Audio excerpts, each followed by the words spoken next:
Kisa the cat. Once upon a time there lived a queen who had a beautiful cat, the color of smoke, with china blue eyes, which she was very fond of. The cat was constantly with her and ran after her wherever she went, and even sat up proudly by her side when she drove out in her fine glass coach. "Oh, pussy," said the queen one day, "you are happier than I am, for you have a dear kitten just like yourself, and I have nobody to play with but you." "Oh, don't cry," answered the cat, laying her paw on her mistress's arm. "Crying never does any good. I will see what can be done." The cat was as good as her word.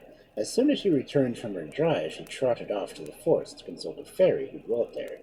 Very soon after, the queen had a little girl, who seemed made out of snow and sunbeams.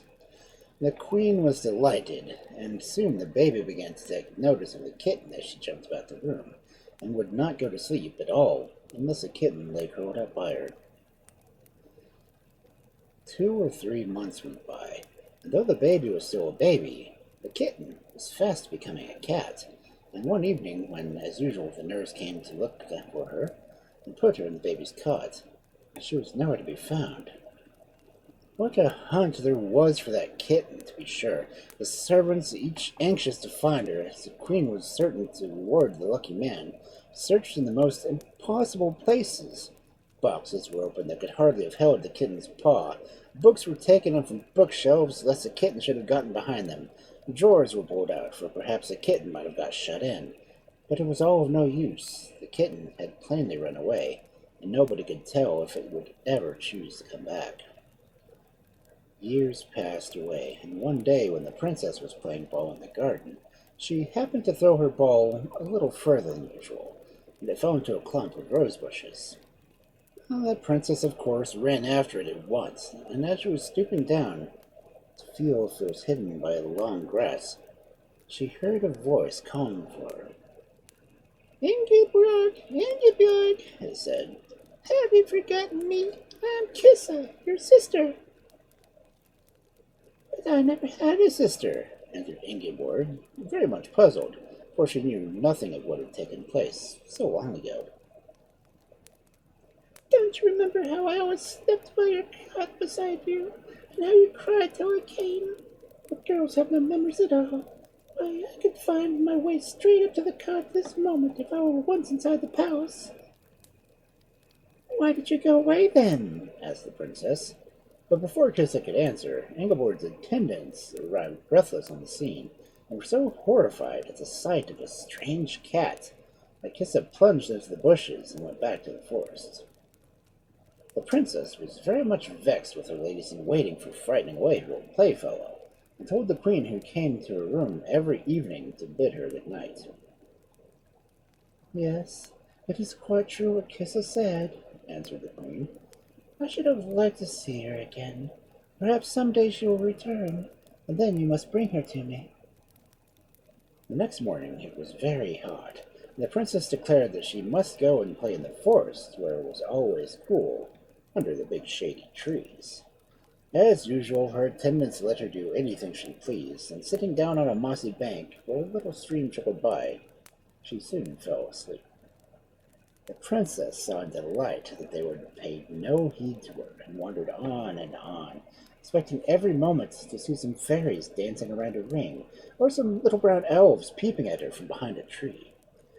But alas, she met none of these.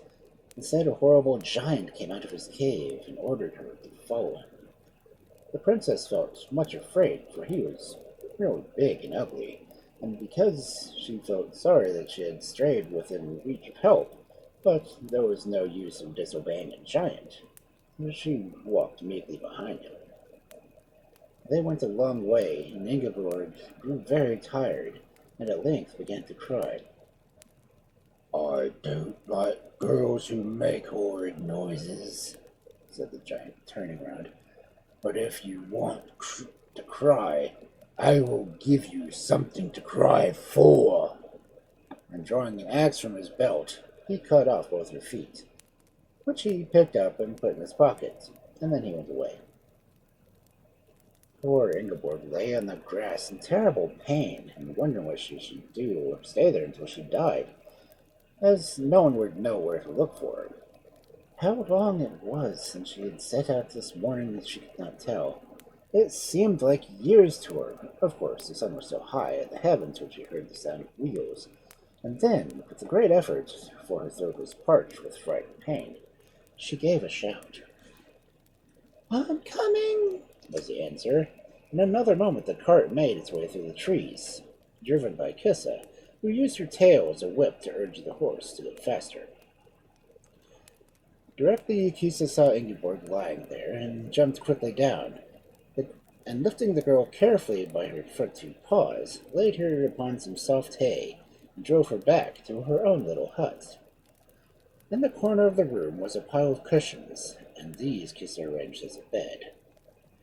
Ingeborg, who was this time laying faintly, as though, well, from what all she had gone through, drank greedily some milk, and then sank back on the cushions while Kisa fetched some dry herbs from a cupboard, soaked them in warm water, and tied them on the bleeding legs.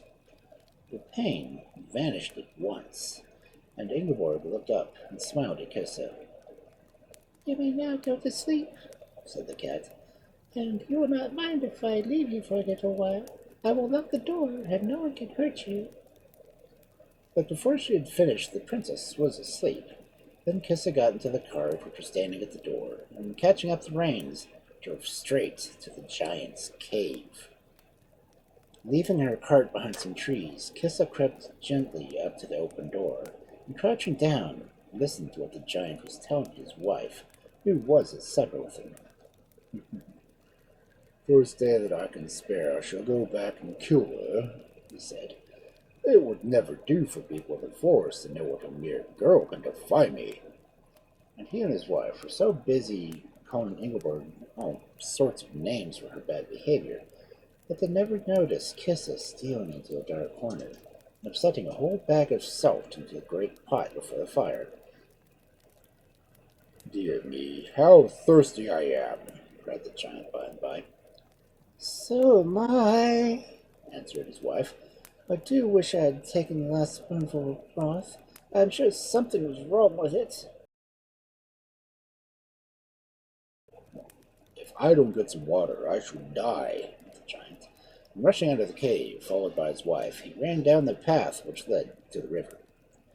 Then Kisa entered the hut, and lost no time in searching every hole until she came upon some grass, under which Ingeborg's feet were hidden, and putting them in her cart, drove back to her own hut.